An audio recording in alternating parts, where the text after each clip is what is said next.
Hola, ¿qué tal? Mi nombre es Leonardo José Rodríguez Buscamanque, tengo 18 años, soy de Lima, Perú. Para presentarme, pero bueno, creo que lo necesario creo que era solamente decir mi nombre. Vamos a crear temas muy interesantes, vamos a crear temas de todo tipo. Y si no saben quién soy yo y quizás por el título del video hayan pensado que era un tipo serio, pero no, no soy del todo serio. Mis refutaciones y argumentos son muy serios, eso sí, pero lo demás vamos a tratar de meterle algo de comedia porque es muy necesario acerca de mi equipo comediante para no aburrir a la gente, por supuesto. Entonces lo que vamos a hacer es refutar ciertos videos de pastores protestantes o de otras denominaciones sectas y también temas relacionados con el feminismo, el aborto, etcétera. Y bueno, va a haber más videos que estos. Es que va a ser el primero y va a tratar sobre un video y un pastor que según él sabe cómo se fundó el canon o cómo se originó el canon bíblico. Supuesto arqueólogo peruano, pero para mí no tiene arqueólogo porque para sus conocimientos son de una persona que leyó así a medias un Wikipedia. Vamos a empezar con esto sin más.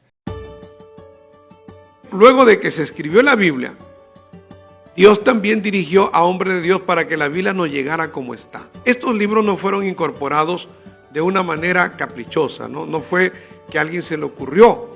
Es verdad, no fue de manera caprichosa, no fue de manera así de la nada, pero era necesario y fue por ideas de seres humanos.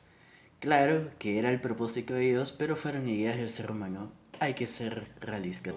Cuando se establece un canon, cuando se establece una norma, cuando se dice estos libros son los que van a quedar como los libros del Nuevo Testamento, fue el Espíritu Santo de Dios. ¿Qué?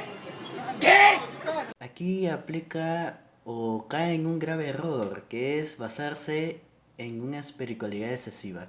Y eso es muy malo porque a veces al caer en eso solemos ver todo de esa manera, espiritualidad, y no nos fijamos en que realmente también los seres humanos influyeron. Los seres humanos pusieron sus manos, sus ideas y sus pensamientos. No todo fue por revelación divina. Hay detalles, hay cosas que fue el ser humano, hay que ser realistas. Pero lo importante básicamente es lo que creían estos seres humanos, lo que querían, las intenciones y en lo que creían, por supuesto. El que fue guiando a la iglesia. ¿Por qué? Le voy a dar algunos datos. Ok, vamos a ver esos datos que nos dicen, esos datos históricos supongo, porque otros no creo que haya. Porque la iglesia no creó el canon o la lista. O sea, los apóstoles no lo hicieron. ¿Por qué no lo hicieron? Porque la Biblia se termina de escribir el año 100. Cuando los apóstoles estaban predicando, todavía se seguía escribiendo la Biblia. Se escribía las cartas de Pablo y la de Juan, ¿no? El Apocalipsis en el año 100 después de Cristo. Entonces ellos compartían las cartas en las diferentes iglesias y el pueblo era edificado. ¿Y saben más o menos cuándo es que se terminan de aceptar los demás libros? En el año 300 y tanto. Por fin dijo algo realista. Sí, fue en el año 300. Vamos a ver si dice por quién y cómo. Creo que Apocalipsis y Hebreos fueron los últimos libros aceptados y entraron dentro del canon que tenemos nosotros el día de hoy. Cabe recalcar que el canon que a él se refiere, me supongo, es el canon que fue establecido en el Concilio de Hipona en el año 393, que fue propuesto ni nada más ni nada menos por nuestro querido Papa San Damaso I. Él fue quien propuso y quien mandó a recopilar todos los libros y así formar lo que hoy conocemos como la Biblia. La palabra canon significa una regla de medir. Cuando le hablan del canon de la Biblia, ¿cuál es la norma que se usó? ¿Qué es lo que la iglesia entendió que debería tener cada libro para ser aceptado? Por ejemplo, en primer lugar, tenía que ser autoritativo.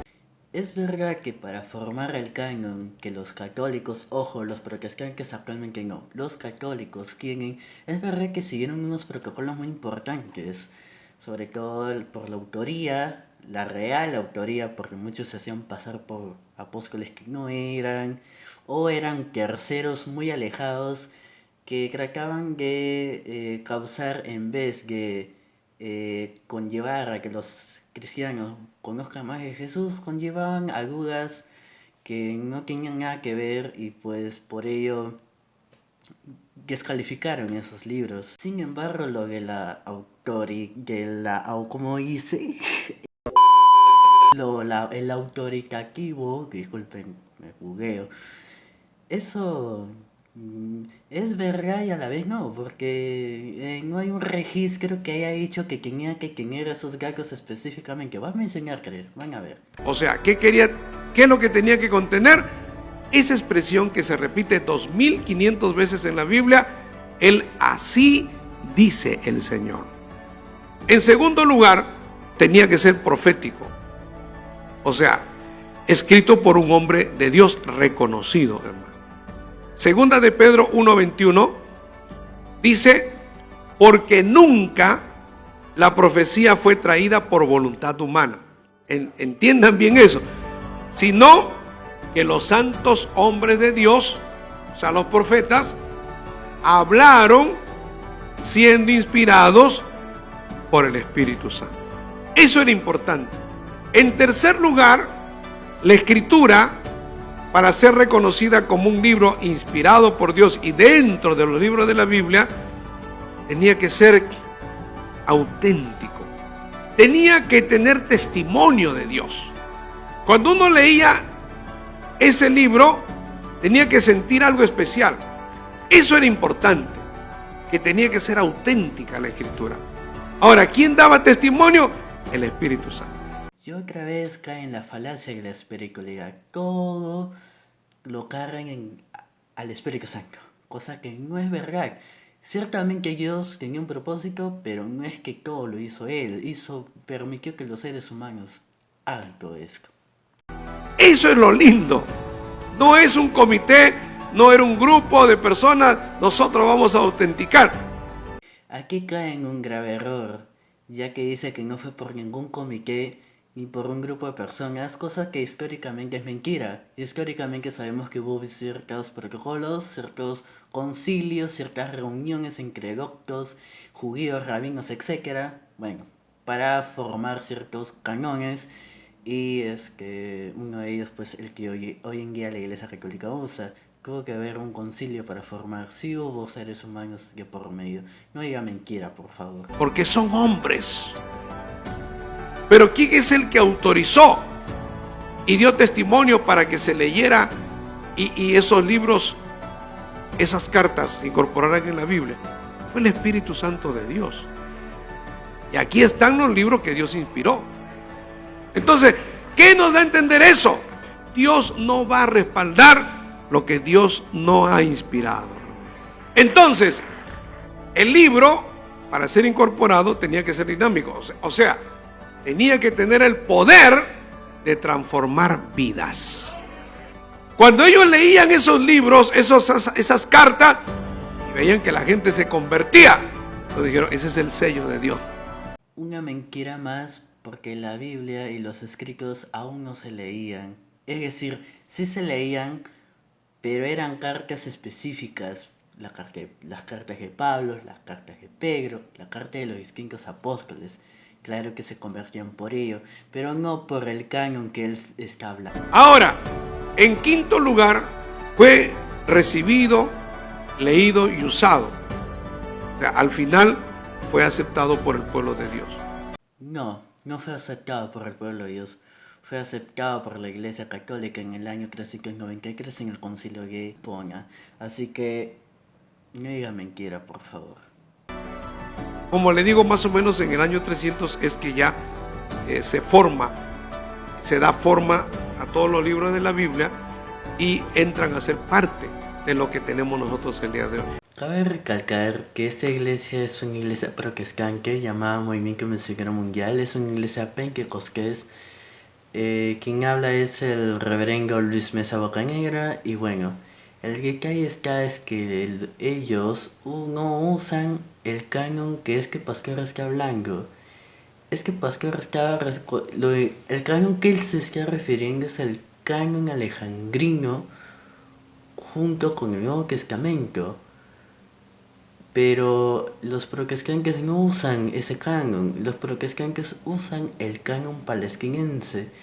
El canon que fue hecho por los judíos después de Cristo, quitándole libros al canon alejandrino, que son los libros deuterocanónicos.